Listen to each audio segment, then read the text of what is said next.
ang ating Tuesday pampapayat meal. Start tayo palagi sa vegetables, fiber, antioxidants, vitamins, minerals. Walang katabusang laswa, nilapuan, dinengdeng, saluyot, okra, latoy, at saka kalabasa.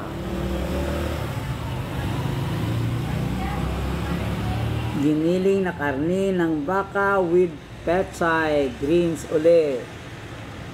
Additional greens, pakbet, talong na may latoy, na may okra.